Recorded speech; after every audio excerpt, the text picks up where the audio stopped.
सूक्ष्म शरीर के 5 कोश एवं उनका वैज्ञानिक विवेचन।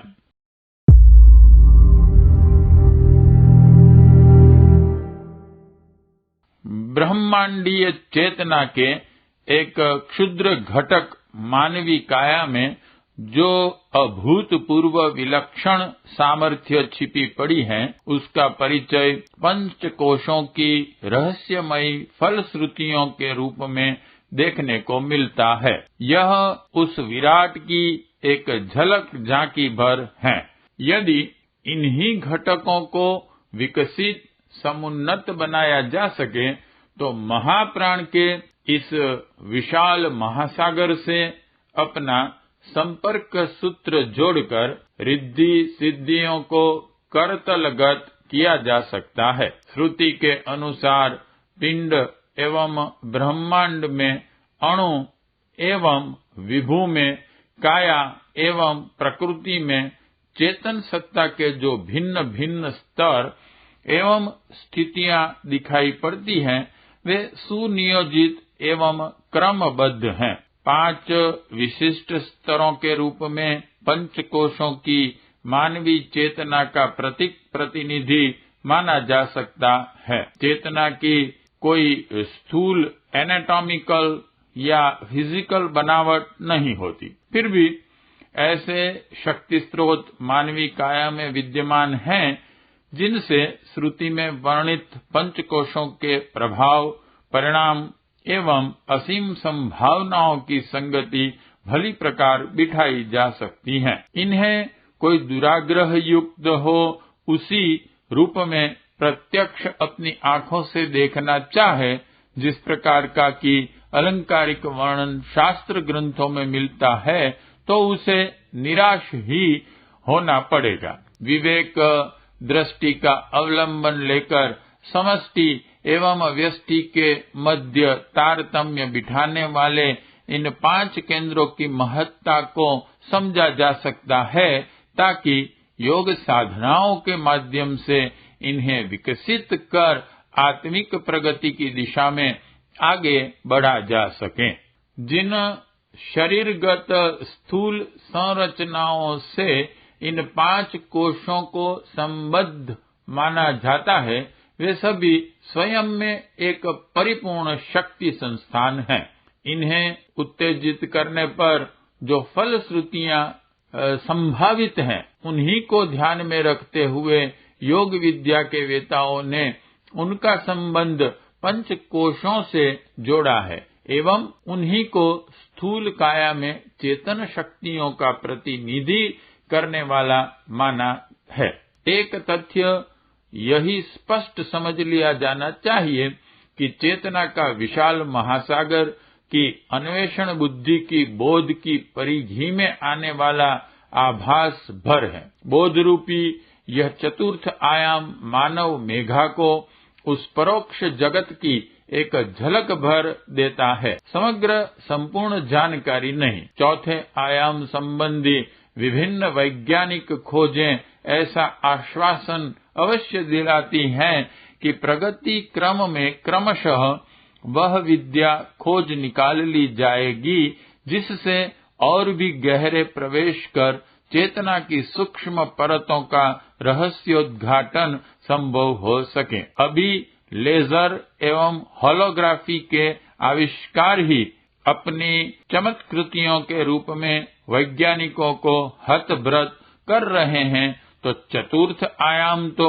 उन्हें मनुष्य की सूक्ष्म आध्यात्मिक संरचना के संबंध में बहुमुखी जानकारी दे सकेगा। इसमें कोई संदेह नहीं। पंचकोश सूक्ष्म है।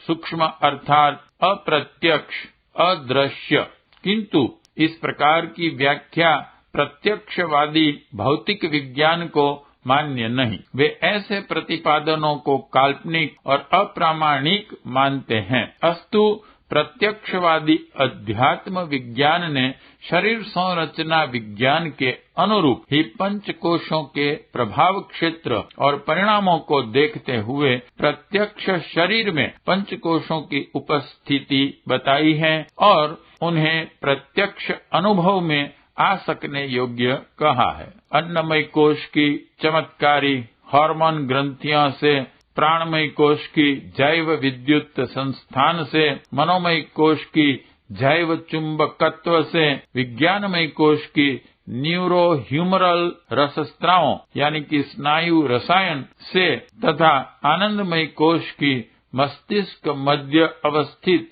रेटिकुलर एक्टिवेटिंग सिस्टम रूपी विद्युत स्फुलिंगों के फव्वारे से संगति बिठाई जाती है। वस्तुतः ये सभी घटक स्थूल जान पड़ते हुए भी जादुई क्षमताओं से भरे पूरे हैं। इनकी कार्य पद्धति और परिणति वैसी सीधी सादी नहीं है जैसे कि पाचन तंत्र, श्वसन तंत्र आदि की होती है। इन केंद्रों को यदि उपेक्षित पड़ा रहने दिया जाए, उनके उत्कर्ष का उपाय विदित न हो तो बात दूसरी है। अन्यथा व्यक्ति इन्हीं के सहारे उन रिद्धि सिद्धियों का अधिष्ठाता बन सकता है जो प्रत्यक्ष हैं, जो सामान्य को असामान्य बनाती है। व्यक्ति की सूक्ष्म सत्ता का वर्गीकरण 3 शरीरों के रूप में स्थूल, सूक्ष्म एवं कारण शरीरों में किया जाता रहा है। आत्मिकी की व्याख्यानुसार अन्नमय एवं प्राणमय कोशों का समुच्चय ही स्थूल शरीर है। हार्मोन ग्रंथियों से स्त्रवित जादुई सूक्ष्म द्रव्यों एवं बायो इलेक्ट्रिसिटी की चमत्कारी क्षमताओं से भरी यह काया कितनी विलक्षण सामर्थ्यवान है, इसका आभास इन्हें विकसित करने पर उपलब्ध होने वाली सिद्धियों से मिलता है। मनोमय कोश जैव चुंबकत्व का भंडारागार है। यह प्रभामंडल के रूप में मनुष्य के चारों ओर तेजोवलय का घेरा बनाता है। साइकिक हीलिंग, सम्मोहन की प्रभाव सामर्थ्य एवं शक्ति हस्तांतरण के रूप में इसकी परिणतियां देखी जा सकती हैं। इसे सूक्ष्म शरीर का पर्यायवाची माना जा सकता है। यही थियोसॉफिस्टों द्वारा बताई गई मेंटल बॉडी है, जो अपनी प्राण शक्ति की सामर्थ्य से दूसरों को प्रभावित करने की सामर्थ्य रखती है। कारण शरीर विज्ञानमय कोश एवं आनंदमय कोश को सम्मिलित रूप से माना जा सकता है। स्नायु सामुच्य के संधि स्थलों सिनेप्सों से सुषुम्ना, मस्तिष्क एवं ऑटोनॉमिक नर्व सिस्टम के भिन्न भिन्न महत्वपूर्ण केंद्रों पर स्रावित होने वाले स्नायु रसायनों न्यूरो ह्यूगरल सिक्रीशंस एवं थैलेमस मध्य स्थित रेटिकुलर एक्टिवेटिंग सिस्टम को क्रमशः विज्ञानमय एवं आनंदमय कोशों का प्रतीक रूप माना जा सकता है। यह सारी संरचना इतनी जटिल किंतु विलक्षण सामर्थ्यों से भरी पूरी है कि उनकी स्थूल प्रतिक्रिया मात्र वैज्ञानिकों को हतभ्रत कर देती है। जब योग साधना का अवलंबन लेकर सूक्ष्म प्रयोगों द्वारा उनमें हलचल उत्पन्न की जाती है, तो इसके परिणाम तो और भी अद्भुत एवं रहस्यमय होंगे। अभी तक जितना भी कुछ वैज्ञानिक इस संबंध में जान पाए हैं, वह जानकारी अध्यात्म को विज्ञान सम्मत बनाने के पक्षधर विद्वजनों को उत्साहित करने में सफल रही है। काया के इस सूक्ष्म ढांचे का विवेचन अन्नमय कोश से ही प्रारंभ हो रहा है। स्थूल शरीर की सूक्ष्म विशेषताओं एवं दृश्यमान विलक्षणताओं के लिए उत्तरदायी वस्तुतः इसी संस्थान में छिपे घटक हैं। नगण्य सी रसायन की बूंदें कैसे परिवर्तनकारी हलचलें उत्पन्न कर समग्र काया को क्या से क्या बना सकती हैं, इसे इस संस्थान में प्रत्यक्ष देखा जा सकता है। शरीर की आकृति ही नहीं, प्रकृति का निर्धारण भी माइक्रोलीटर की सूक्ष्मतम मात्रा में स्त्रावित इन रस बूंदों द्वारा किया जाता है। जो कुछ भी प्रत्यक्ष दिखाई पड़ता है उसका कारण तो शरीर संरचना व क्रिया पद्धति से तालमेल बिठाते हुए कहीं न कहीं जोड़ लेते हैं। ऐसे कई अद्भुत रहस्यमय परिवर्तन होते हैं जिनकी संगति रासायनिक हलचलों से बैठती नहीं प्रतीत होती है। वस्तुतः इन रहस्यों की कुंजी सूक्ष्म शरीर से अवस्थित होने के कारण ही प्रत्यक्षवादी विज्ञान कुछ कह पाने में स्वयं को असमर्थ पाता है। हार्मोन्स ग्रंथियों को ही लें, लिंग निर्धारण के साथ ही स्वाभाविक पुरुषोचित दृढ़ता, पुंसकत्व, स्त्रियोचित कोमलता एवं कामोल्लास की व्यक्ति व्यक्ति में पाई जाने वाली न्यूनाधिकता इत्यादि का मूलभूत कारण क्या है, यह शीघ्र समझ में नहीं आता। व्यक्तित्व का वो अमूल चूल क्लेवर इन सूक्ष्म रस स्त्रावों पर निर्भर हैं। शरीर विज्ञानी तो इनकी असामान्यता को पैथोलॉजी के स्तर पर ही समझ पाए हैं, पर फिजियोलॉजी की परिधि में बने रहकर स्वेच्छा से किन्हीं योग साधनाओं के अवलंबन से वांछित परिवर्तन संभव कैसे हो जाता है, इसका समाधान चिकित्सा वैज्ञानिकों के पास नहीं है।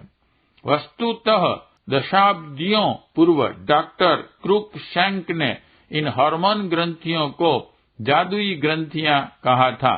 वह मिथ्या नहीं था।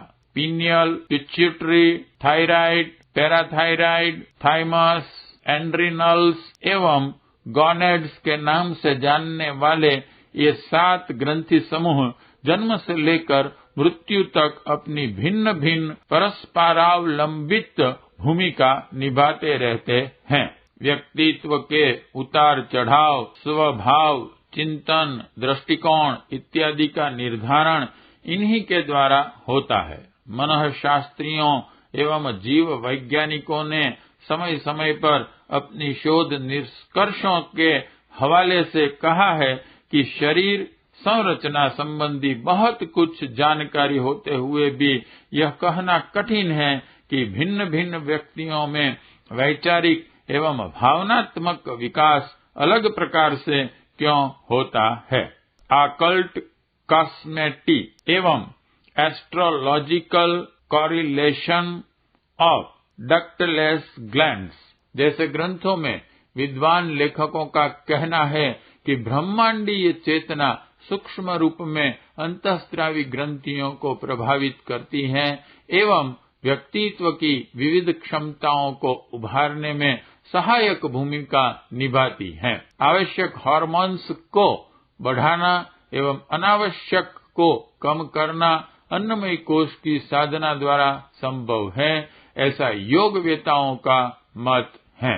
बायो इलेक्ट्रिसिटी एवं प्राणमय कोश या इथरिक डबल की परस्पर संगति समझने के पूर्व जैव विद्युत के संबंध में कुछ प्राथमिक तथ्य समझ लेना जरूरी है। इसे जैव चुंबकत्व से कुछ हटकर समझना चाहिए, जो प्रभामंडल बनाता एवं मनोमय कोश से संबंधित माना जाता है। यों शरीर में विज्ञान समस्त ताप, प्रकाश, चुंबक, विद्युत, ध्वनि एवं यांत्रिक 6 ऊर्जाओं के प्रमाण भिन्न भिन्न स्थानों पर भिन्न भिन्न रूपों में पाए जाते हैं, किंतु प्राणमय कोश को समझने के लिए उसे जैव विद्युत से भली भांति जोड़ते हुए विवेचन किया जाना अनिवार्य है। शरीर के लगभग सभी ऊतक जीवकोश प्रबल स्थायी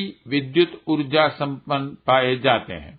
यहाँ तक कि यही सब मिलकर मस्तिष्क रूपी प्रधान कंप्यूटर का नियंत्रण सुसंचालन भी करते हैं। लगभग 20 मिलीवोल्ट का स्थायी विद्युत क्षेत्र तो मस्तिष्क की बाह्य परत के आर पार स्थायी रूप से पाया जाता है। शरीर में स्थायी रूप से चल रहे अनेकों चक्रों जो रासायनिक चयापचय केमिकल मेटाबॉलिज्म की प्रक्रिया निर्धारित करते हैं की तरह एक विद्युत चक्र भी चलता है, जो रसायनों से बनी काया के सजीव या निर्जीव होने का कारण बनता है। ऑक्सीजन हम श्वास से भीतर सोखते व कार्बन डाइऑक्साइड प्रश्वास द्वारा प्रदूषित वायु के रूप में बाहर निकालते हैं। यह ऑक्सीजन जितनी देर शरीर में परिभ्रमण करती है, ऋण आयनों द्वारा जीव कोशों को ऊर्जा प्रदान करती है। लगभग इसी प्रकार वायुमंडल में संव्याप्त विद्युत आवेश को हर व्यक्ति फेफड़ों एवं त्वचा के मार्ग से अवशोषित करता है। वातावरण में विद्युत विभव सौर ऊर्जा, कॉस्मिक किरणों और भूमंडल की स्वाभाविक रेडियो धार्मिता से विनिर्मित होता है। ये सूक्ष्माणु ऋण विभव धारण किए होते हैं एवं वायुमंडल में 5 वोल्ट प्रति मीटर के औसत से आयनोस्फीयर की निचली परत में विद्यमान होते हैं। मानव शरीर में प्रवाहित विद्युत धारा लगभग 10 पिको एम्पियर की ताकत की होती है।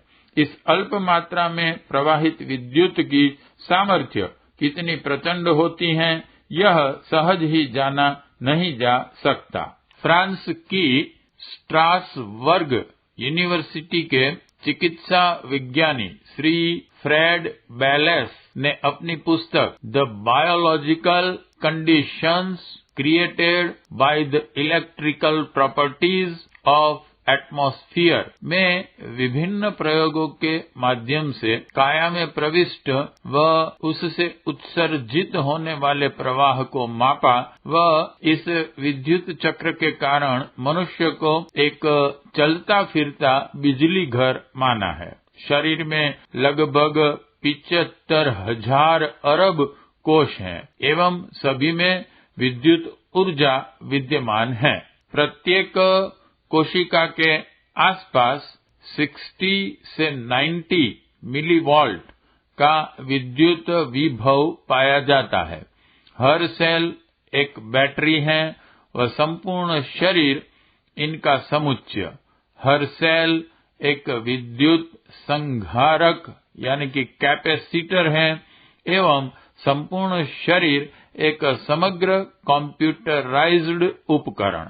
लगभग 1 सेंटीमीटर कंडक्टर या इंटीग्रेटेड सर्किट यानी कि आईसी के समकक्ष हर कोश झिल्ली मानवीय काया को विद्युत भंडार का स्वरूप दे देती है। भौतिकी का यह विवेचन क्लिष्ट होते हुए भी शरीर की सूक्ष्म संरचना को समझने के लिए अनिवार्य भी है। त्वचा, जननेंद्रिय, आँखों व चेहरे से यह विद्युत ऊर्जा निरंतर उत्सर्जित होती रहती है। त्वचा पर प्रतिरोध मापन GSR के माध्यम से इस उत्सर्जन को मापा जा सकता है। हृदय की विद्युत को ECG, मस्तिष्क की विद्युत को EEG व डीप DC ब्रेन पोटेंशियल्स के द्वारा तथा आंखों की विद्युत को इलेक्ट्रोनिस्टेग्मो व रेटिनाग्राम से मापा जाता है। मांसपेशियों की विद्युत इलेक्ट्रोमायोग्राम द्वारा मापी जा सकती है एवं नाक व होठों की विद्युत को इलेक्ट्रोनेसोलेबियोग्राम द्वारा मापा जा सकना संभव है। प्राण शक्ति का यह समुच्चय ही प्राणमय कोश की संरचना करता है। इसमें आने वाली कमी बेशी ही व्याधि का कारण बनती है।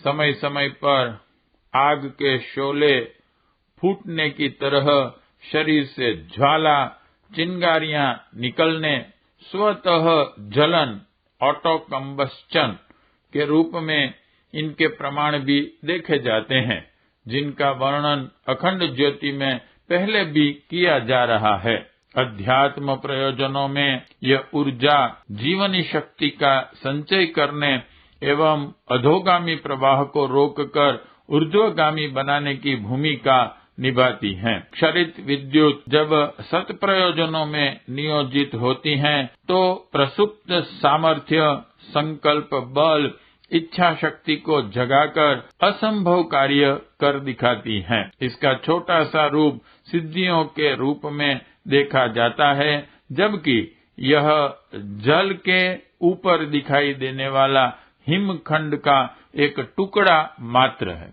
जो मूलभूत संपदा है वह विराट है, अक्षय है। प्रश्न केवल सुनियोजन का है। अब तीसरे मनोमय कोश की चर्चा करें, जो मानवीय चुंबकत्व की शरीर में सूक्ष्म रूप में, प्रतिकृति रूप में विद्यमान है। भूमंडल व वातावरण में gamma, beta, laser, ultraviolet, infrared आदि शक्ति किरणें भिन्न भिन्न रूपों में क्रियाशील रहती हैं। मानवीय काया में इन सब का समुच्चय जैव चुंबकत्व यानी कि बायोमैग्नेटिज्म के रूप में विद्यमान होता है, जो प्रभामंडल, सम्मोहन, साइकिक हीलिंग यानी कि अध्यात्म मनश्चिकित्सा, शक्ति संचार इत्यादि आध्यात्मिक विभूतियों के रूप में अपने अस्तित्व का परिचय देता रहता है। क्वांटा के ब्रह्मांड व्यापी महासागर में चुंबकीय बल का ही आधिपत्य है, जिसके बलबूते ये ग्रह नक्षत्र परस्पर संतुलित क्रियाशील दिखाई देते हैं। चुंबकीय ऊर्जा मानवीय काया में उसी तरह ध्रुवीकरण रूप में विद्यमान है जैसे कि पृथ्वी के दो ध्रुवों में एक चुंबक डायपोल यानी कि द्विध्रुवीय मैग्नेट होता है, जिसमें उत्तरी व दूसरा दक्षिणी दो सिरे होते हैं। एक उत्तरी सिरा ग्रहण करता है व दूसरा दक्षिणी सिरा चुंबकीय बल निःसृत करता है। यह एक प्रकार का इलेक्ट्रोमैग्नेटिक डायपोल है। मानवीय काया में शुक्राणु की सत्ता का आधिपत्य जमते ही डिंब में ध्रुवीकरण प्रक्रिया आरंभ हो जाती है एवं यही सारे शरीर के 75,000 अरब कोशों में इस चुंबकत्व को फैलाती हैं। मूलतः यह चुंबकत्व की शक्ति शरीर के दो ध्रुवों स्थायी इलेक्ट्रोमैग्नेटिक डायपोल की तरह सुषुम्ना के मूलाधार रूपी दक्षिणी एवं सहस्त्रार रूपी उत्तरी ध्रुव के रूप में विद्यमान होती है।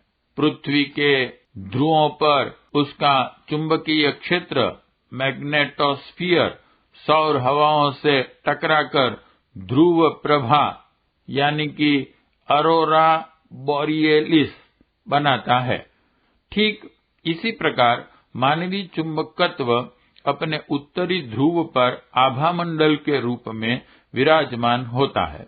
आज संपन्न मनीषी इसी के सहारे अन्य मनुष्यों की अंतश्चेतना को परखते व प्राण संबल प्रदान करते रहते हैं। डॉक्टर किर्लियंस ने इसे ऑरा के रूप में मापा। किर्लियन फोटोग्राफी के सहारे उंगलियों की पोरों से उत्सर्जित होता पाया। शक्तिपात, प्राण संचार, अध्यात्म चिकित्सा, आशीर्वाद इन्हीं क्रिया के सहारे चुंबकत्व की मात्रा अधिक रखने वाले अन्यान्यों को लाभान्वित करते देखे जाते हैं। मनोमय कोश को साधने में ध्यान योग, एकाग्रता की प्रधान भूमिका है। इच्छा शक्ति के चमत्कार इसी अर्जित जैव चुंबकत्व की सामान्य से अधिक की मात्रा के बलबूते बन पड़ते हैं। विज्ञानमय एवं आनंदमय कोश अंतश्चेतना के गहन अंतराल में निहित वे दिव्य संरचनाएं हैं जिनका प्रत्यक्ष संबंध ब्राह्मी चेतना से होता है। स्थूल पदार्थ विज्ञान की दृष्टि से तत्ववेताओं ने विज्ञानमय कोश की स्नायु रसायनों न्यूरोह्यूमरल सिक्रीशंस से तथा आनंदमय कोश की थैलेमस मध्य स्थित मस्तिष्कीय फव्वारे असेंडिंग रेटिकुलर एक्टिवेटिंग सिस्टम से संगति बिठाने का प्रयास किया है। दोनों ही संरचनाएं स्वयं में जटिल व बड़ी रहस्यमय हैं। विज्ञान का अर्थ है कामकाजी नहीं, विशिष्ट ज्ञान। असामान्य प्रज्ञा प्रतिभा को उभारने वाली परत निसंदेह विलक्षण होती है। यह कार्य उन न्यूरोट्रांसमीटर्स के जिम्मे आता है जो सामान्य अवस्था में तो सिनेप्सों पर स्नायु संचार भर की भूमिका निभाते हैं, किंतु उत्तेजित किए जाने पर प्रसुप्त केंद्रों, विलक्षण प्रतिभा केंद्रों को भी जगाने की सामर्थ्य रखते हैं। Acetyl choline, morphine, selective opiates यानी कि एंडोर्फिन्स, एंकेफेलिन, एडिनोसिन समूह, गामा समूह, सीरोटोनिन यानी कि 5-HT, alpha adrenergic, beta adrenergic एवं मैस्केरिनर्जिक, कोलिनर्जिक समूह के नाम से ये सारे मस्तिष्क एवं स्नायु तंत्र से संव्याप्त हैं।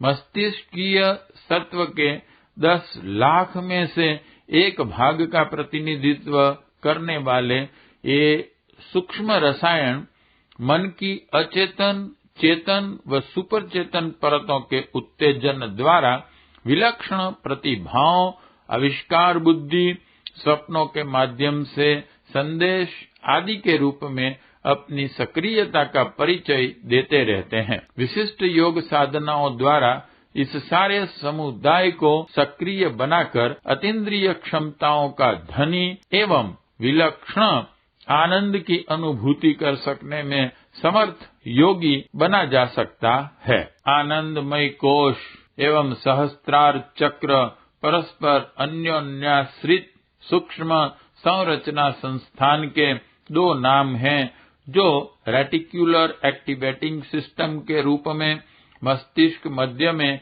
अवस्थित होता है। लक्षाधिक न्यूरॉन्स यहाँ शरीर से प्रवेश करते व यहाँ से मस्तिष्क के भिन्न भिन्न केंद्रों को जाते हैं। चेतना की उच्चतर स्थितियां इसी विद्युत स्फुलिंग छोड़ते रहने वाले फव्वारे की सक्रियता पर निर्भर हैं। जो महत्व स्नायु रसायनों का है, उससे अधिक इस संस्थान का है, जो मनश्चेतना की भिन्न भिन्न स्थितियों के लिए उत्तरदायी हैं।